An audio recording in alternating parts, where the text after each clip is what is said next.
down in your mind this time? He missed his boost stroke, but the form was right, which is why it still landed right.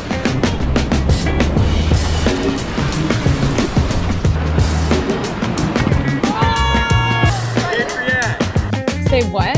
Say what? Schaefer yaks. Schaefer yak! Woo!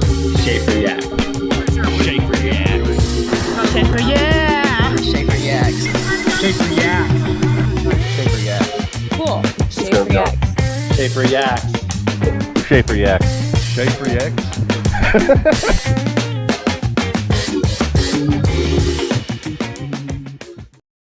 Disclaimer: I am not an expert. This content is meant to encourage safety and to educate on the dangers of whitewater kayaking. Extreme caution should be exercised when navigating hazardous water. Boater discretion is advised.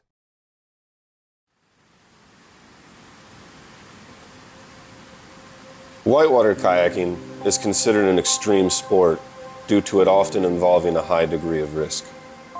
This becomes especially true in higher classification whitewater. As you progress, you'll become more aware of the inherent risks. You'll hear the stories and see it on the news. Whitewater kayaking is one of the most thrilling and challenging sports. You'll read the incident reports and even experience it yourself.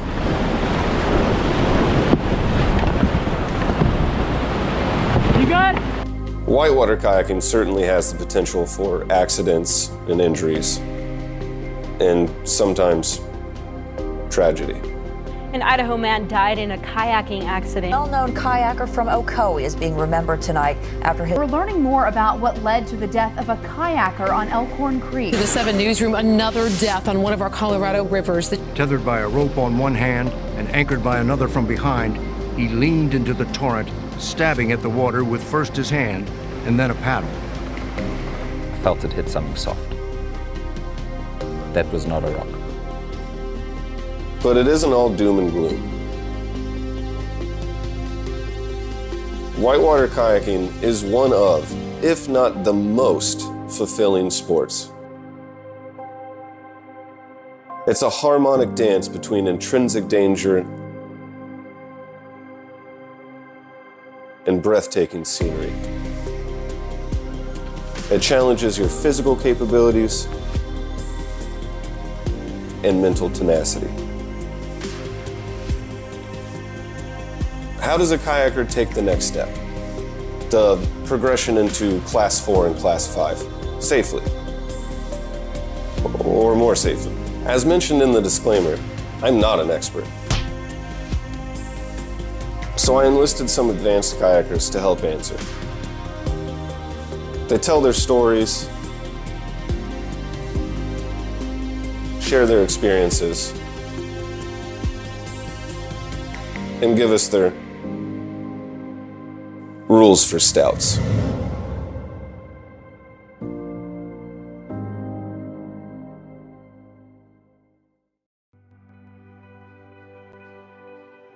All right, here's the most important question, arguably, and also arguably the least important question. It's definitely not the most important question. Okay. What is a stout? What is a stout? What is a stout? What is a stout? Stout to me would be... A stout to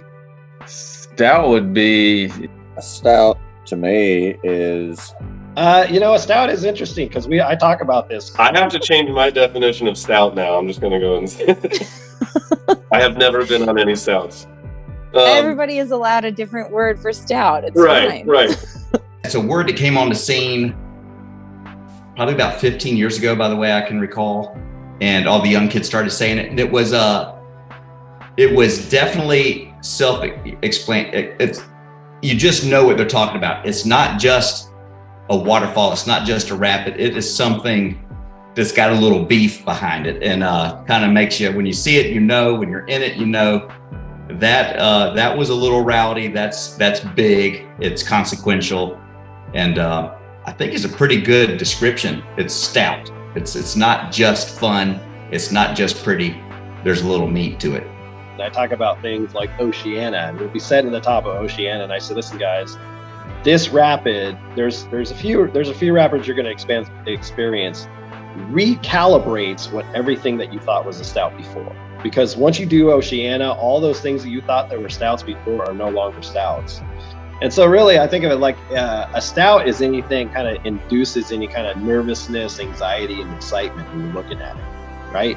So you could be a brand new boater and looking at you could look at a troll hole on the Upper Nanny at 250 CFS. You see what I'm saying? Because I've heard people like troll hole, like really nervous and excited and anxiety about troll, but it's only 250 CFS, right? But we wouldn't think it's a stout, but to them it's a stout. Stout is a large rapid, or it could be a normal rapid, like maybe a class 2 or class 3 rapid at higher flow, could possibly make it a stout. Also, you got to take into consideration possible consequences. How dangerous that rapid is would also determine whether it was a stout or not. Is a rapid that has either serious consequences and must make moves. I consider, like gorilla or something like that. You have to make certain moves in order for that rapid to go smooth. Things like, I don't know, class 2 are not, that's not a stout. No. But I think when you start pushing class 4, class 5, that's when it becomes, it depends. Because something that's stout to someone like a professional kayaker is definitely stout to me, but something that's stout to me might not be stout to them. I would kind of define it as when you're pushing into the bigger class 4 world, kind of 4+ into 5+. That's where I would put it, where we start saying, oh, these are stout rapids. Any rapid that's at the top of your current skill level. So what's a stout for me is a stout for you. Stout for a class 2 boater, just getting out. It's different for everybody. So, there's not like a certain statistic or anything like that I'd go by. I'd just say anything that's right there at the top end where it makes you nervous, but you feel, ready to toe the line, so to speak. Everything's going to be relative to the paddler. Something I would say pretty frequently is progression is personal. So it's the same thing for the way you look at something. For somebody that's brand new to kayaking, the Teleco ledges is going to be the steepest thing that they get on when they start going creeking, and that's going to feel pretty stout when you start hitting drops that you're not used to. You're used to always having your boat connected to the water, and once you start falling off of things, it's going to be a totally different feeling. I still get nervous. Dude, so I like that the progression is personal. Yeah, man, it's different for everybody, and we all come into this. It's all for, I hope, for everybody. This is just fun, so some of us get a little sick. We like to scare ourselves a little bit, but in the end, we're hoping to have a fun day. And so I think that the stout missions is something where you're suffering a little bit. If something does go wrong, and it's going to be hard to get somebody out if they get hurt, or if they lose a piece of gear, like their boat breaks, and it's going to be a mission to get them out, it can turn into a pretty heavy day. What was your first stout? What would you have considered to be your first stout? My first stout. First thing that I thought was stout. My first stout. I ran Spirit out on the Little White before I ran Gorilla. It's like the really picturesque, 35 footer that's on the Little White. It's beautiful. It's gorgeous. But yeah. I had just had this haggard swim upstream, and I'd lost my boat, and then they found my boat in this log jam / cave down below a couple rapids, and then I got back in my kayak, and all of my screws had come out of the side of my seat, and we got to Spirit, and I was like, oh yeah, I'm gonna run it, and I ran Spirit with my seat not even really attached to my kayak. I was 16. Did it go well though? Yeah, it was great. It was awesome. Honestly, when I started boating, I remember thinking that if I ever got to run the Ocoee, that I had made it. And so when I got on the Ocoee, it definitely felt stout for sure. But, once you get to probably vertical drops, going over Baby Falls the first time and then going down Diaper Wiper, pretty stout. So, yeah, that's probably the two that I'd say was where I felt like it was big, fast movement at the time. Whenever I was paddling as a kid was Tallulah.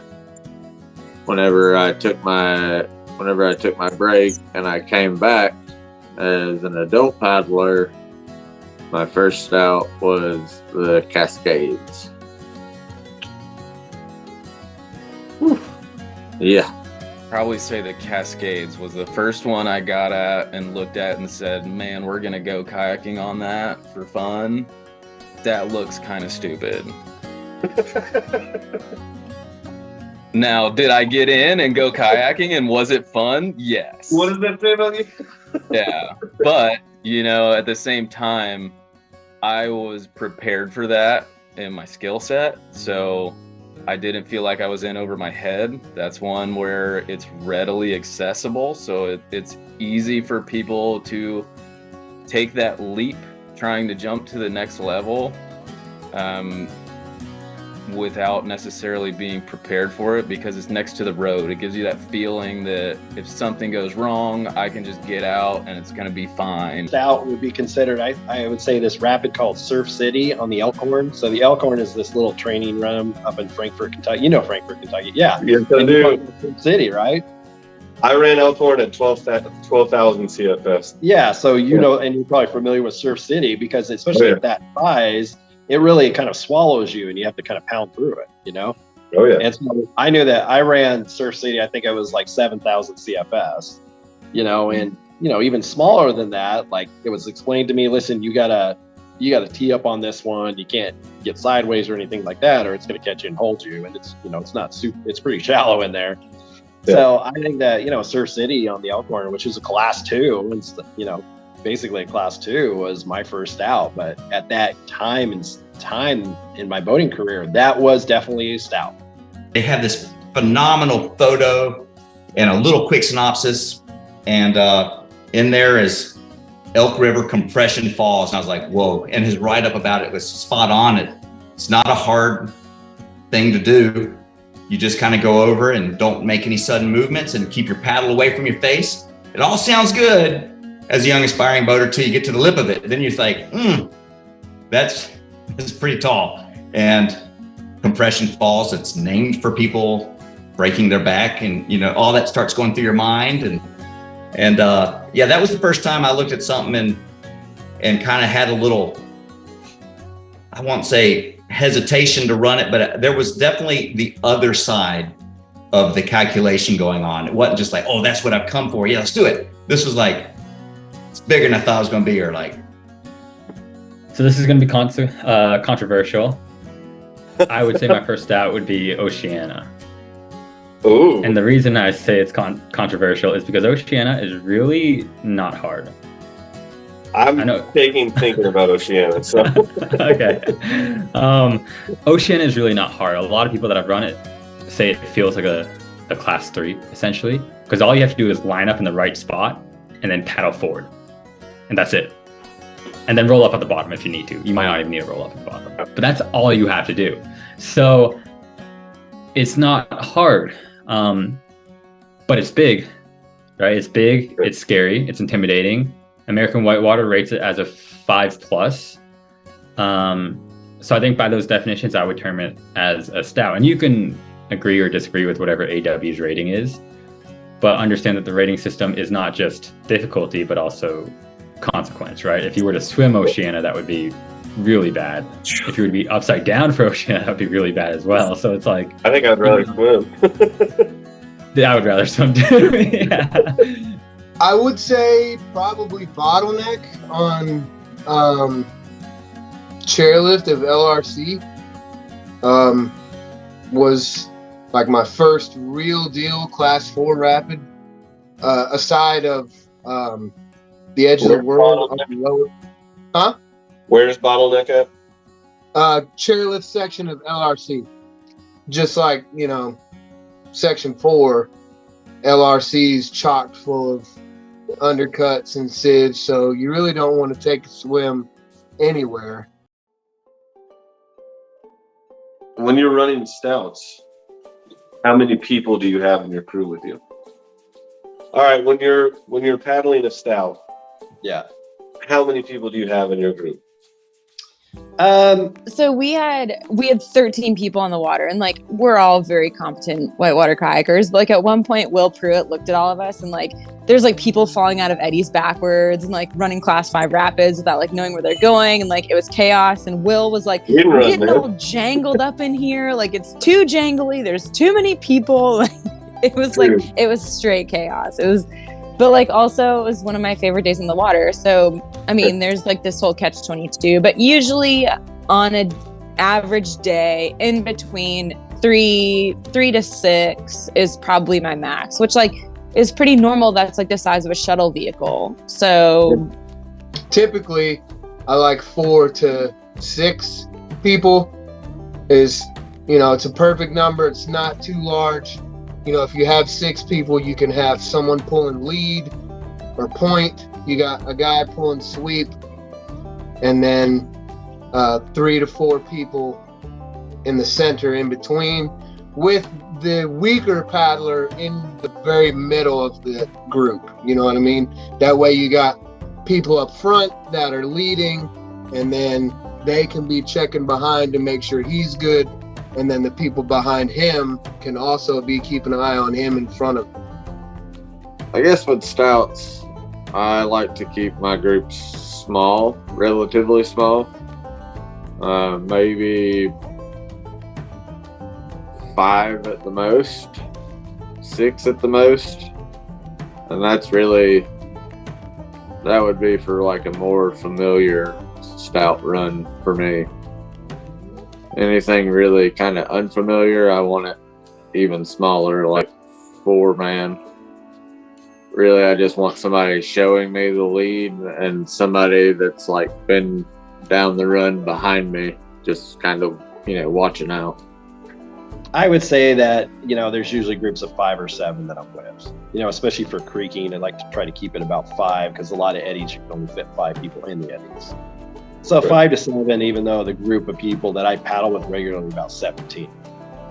So, but then sometimes, if I'm going to, the Ocoee or something like that, I'll send out a bat signal and post on Facebook, going to the Ocoee, who wants to come? Because sometimes on the Big South Fork or the Ocoee, it's fun to have a group of like 20, 25 boaters, because the river can handle that.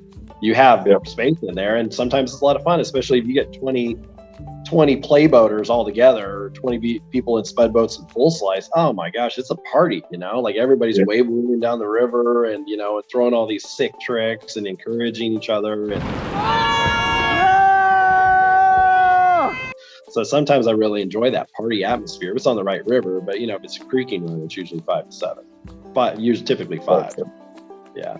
Usually I'm going to target no less than 3, but like ideally somewhere 4 to 6. 6 is kind of on smaller creeks and such, starting to get a little congested, because most of those kind of runs you got a lot of like 2-boat eddies and stuff like that.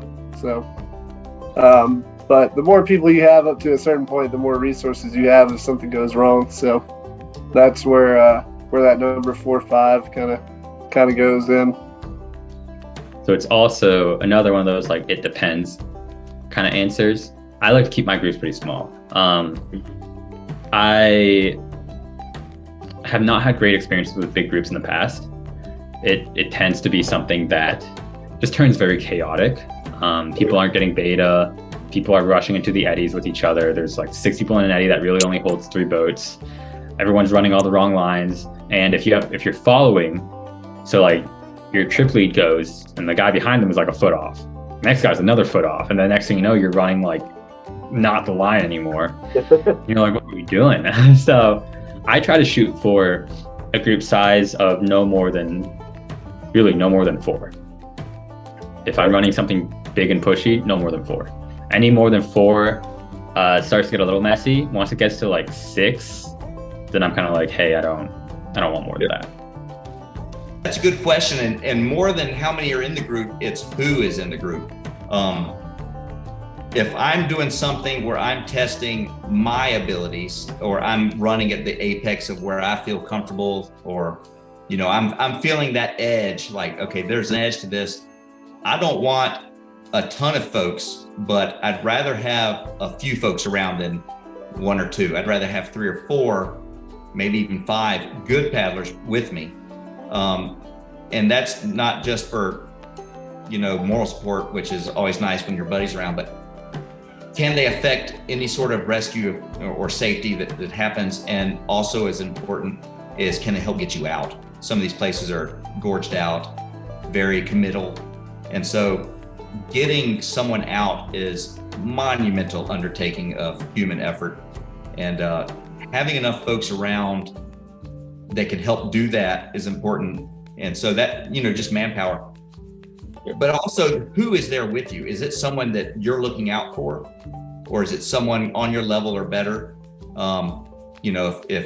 If I'm running something at the edge of my abilities and someone's depending on me, that's not as good a fit for me. So I don't feel good. I may walk that just so I can keep the focus on the other person and what they need, versus me kind of going into a little cone of focus and missing maybe indicators that they're not feeling it on the river, or they're nervous or something. So yeah, if it's something that's stout for someone else, making them very nervous, but I feel very comfortable with it, I'll still run it. It's no problem. It's just one of those things where you just kind of got to get that ratio just right. If you're doing something where getting out is up to you, and you just have 1 or 2 buddies with you, that would be a long day. They'd probably have to leave you to go get help, that sort of thing. So I don't know what exactly the right ratio is there, but there's so many variables that I definitely think about it really hard before each one of those kind of runs. But typically speaking, 4 or 5, you said, up to 5 people or something like that. Yeah. Segue to next question. On these stout runs, we talked about how many people are in your crew. How many people do you have that are like first timers? Like, what would your ratio be? How many first timers do you have in that group? How many first timers do you have in the group? It's going to depend on the skill level of the first timers. If you've got somebody that's well prepared for something that just needs minimal beta to get through something, you can grab a few. I'm trying to think of the most I've had in a group is probably 2, maybe 3. But normally, it depends on how well prepared they are for the run. And then you want to make sure you have enough folks that are able to help out if they struggle. Well, let's see. Yesterday on West Fork, I ended up having 3 PFDs. And that seems to be my typical number that I get stuck with, is 3 or so. Everyone have a clean PFD? Oh yeah, everybody had good clean PFDs. I had one little snag up. I don't know why I went where I went, but I did. And I usually try to keep it to like 1 or 2 to try to kind of make, and then like one person is gonna deem the kind of guide for the day, like. Yeah. So I can think about like days that I've had on the green where like we have this whole like kind of OG crew, we're all kayaking together, but then there's one person who's never been on it, and we've all been down it 1,000 times, and then it's like they're all getting all different, even though the rapids are all the same, they're all getting like all different beta from all of us, because all of us do something, everybody like paddles every rapid different. And so then it's like usually I try to like have one person who just kind of like tells the rapids, and then if something happens or if somebody gets uncomfortable, then it can kind of jive into somebody else. But usually 1 or 2. Ideally, it's going to be one person in a group of like 4 is going to be ideal. I have done 2. Once again, like you said, it kind of, if it's drop pool, like Chattooga, for instance, there's a lot less harm in having two new people, because you can really kind of contain if there's a issue that pops up. You want to keep that number kind of low, just because the more people that are unfamiliar, it kind of limits their effectiveness to help out if something does go wrong. Kind of look at it as like positives and negatives. So like, some people you bring it on that day are going to be a positive. So if you just take that like a +1, and there's people that are like, yeah, they're not really like helping or hurting anything, they're like a 0. And then there's people that, it's like a step up run for them or something, and then that'd be like a minus. And you kind of want to be on that positive side of things. I would have no more than 3. So I like to have, around 2 PFDs at the most. Sometimes I have 3, and then if I have more than that, typically there'll be another advanced boater that's with me, and we'll split up the PFDs. So I'll take 2 to 3 with me, and then, he'll take the other couple with him, and then we'll have sweeps for each other. And so we'll just break up the groups that way. Now, the biggest number of PFDs I've ever had is I had 11 PFDs on Tallulah. And I guess that was 2020, because Tallulah hadn't run in 2 years. I've heard stories about you PFDing some people down. Well, what happened was, and there's a video on River Kings has a video about it. So it was myself and Sam Wilburn. And we had all these PFDs that were stacked up, because Tallulah hadn't run for 2 years because of COVID, right? So and a lot of these guys were like Green Narrows boaters, Class 5 boaters, that hadn't done a PFD on Tallulah, just stacked up. And so my phone, Sam and I were talking about this, we're just blowing up with people wanting to do a PFD. And so what we decided was kind of be together, but be loosely, like on my group, groups would be kind of going down about the same time. So we kind of help each other, keep an eye on them, because it was 17 PFDs, and I think we really only had maybe 3 boaters that actually had done Tallulah before, so it was pretty much all PFDs with us. So we were kind of like having all 17 together was too much, but what we did was we broke them up. I think I had 10 or 11, and he had 6 or 7 or something like that. And we got them all down, but that's definitely an anomaly. I would never have that many PFDs regularly. I would have broken them up, but there wasn't experienced boaters to break them up with. 1. Just 1, because anything. Let me back that up. If I am trip leading, I am in charge of this group, then 1, right? Yep. Because in my mind, the trip leader is responsible for everything that happens on that trip. Yep. To include who goes on that trip. So let's say me and you and 2 of our friends are running Teleco ledges. I wouldn't necessarily classify that as super stout, but we're running Teleco ledges. And we have a guy there that doesn't have a role at all. If I'm the trip leader, why did I let that person on this trip? Right? I should be aware of everyone's capabilities. I should be aware of things like that. And if I somehow find myself in that situation, I need to recognize that and either say, hey dude, you don't have a role. We need you to get off the river because it's no longer safe. Or I need to find a way to get him down the river safely. Let's recap what we've heard so far. A stout is a rapid or feature that is large and/or consequential with must-make moves. It typically refers to Class 4 and Class 5 rapids. Stout can also be used to describe anything that induces nervousness, anxiety, and excitement. Based on what we've heard, the ideal group size for stouts seems to be 4 to 6, though skill level and features of the river can allow for more. Much more. The ratio for PFDs, or personal first descents, should be around 1 to 4, with a paddler who's well acquainted with that river leading the group. Though again, skill level and river features can allow for more. Much more.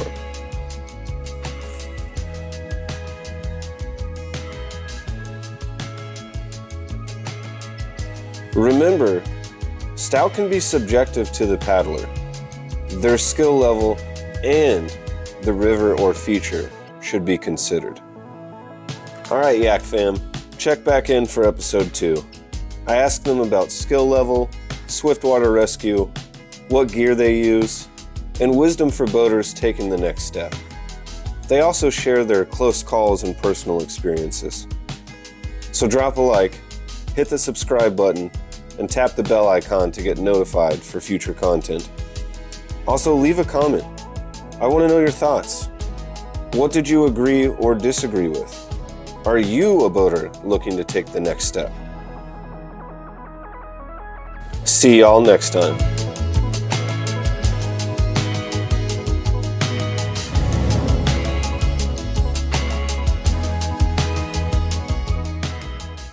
Well, that went better than expected.